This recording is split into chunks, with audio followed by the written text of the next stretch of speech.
Zákerné otázky, časť druhá. Ideme naopak. Čo je to vagospojka? Vagospojka je to nejaká spojka, ktorá spája vágle. Vágle. Ja neviem, čo. Vágle, hej? Je to spojka. No, neviem, láska. Dobre, ale nebolo asi ďaleko. Nie. Styrodur. Čo je to styrodur? To bude niečo na steny, aby sa dúrili. Hej, zdúria sa. Budú... Možno, keď potrebuješ, aby farbu ti odlepilo. Áno, tak vtedy sa ideš zdúriť. Dobre. No však a vtedy nech si tá farba polaví. Výborne. Dobre. No. Vedela si. Vidíš, že som šikovná. Vtedy by bolo. Apulišta. Apu čo? Apulišta. Mne to strašne pripomína ten papamobil, neviem prečo, ale... Hej, áno, jasne, tu sú tie lišty okolo pápeža. Ale apulišta, čo by mohlo byť? Niečo na okne?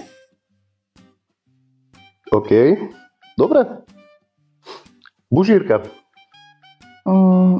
Neviem, či myslíš takú bužírku, keď sme ako deti plietli náramky, alebo... Presne tu som myslel. Tak? Nie. Tak ja neviem, aká môže byť bužírka. Na čo slúži? Na pletenie. Hej, elektrikári s tým pletu. Všetkých elektrikárov pozdravujem, keď pletete s bužírkami. Čo je to? Ciky? Ciky, hej, to sme mali pokrik. Dobre, no.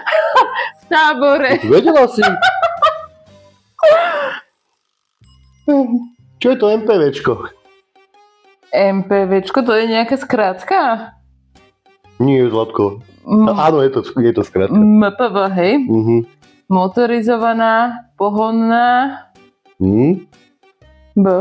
Výhliadka? Vlajka? Ja neviem. Neviem to, po čom prebierať. Dve vlajky, ale dobre si dala, akurát, že sú to dve vlajky. Dve vlajky? Môže byť. Úplne. TMPS senzor. TM čo? PS. TMPS. To nebude ten senzor tlaku v pneumatikách? Čo si trafila? Fakt? Neverím. A čo je to DPF? Posledná otázka. Čo to je, alebo ako to funguje? Čo to je? Niečo v aute, ale nepýtaj sa ma, ako to funguje, lebo... Tieto ľahké som mala na začiatok. A kde sa to nachádza v aute asi? Ja neviem, kontrolka svieti. Ja neviem. Že áno, svítila mi, áno.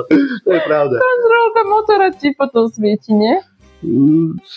Keď sa ti to zapchá, áno.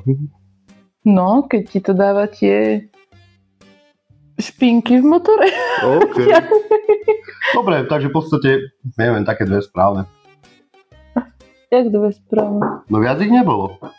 Všetko bolo správne. Áno, všetky. Pekný večer.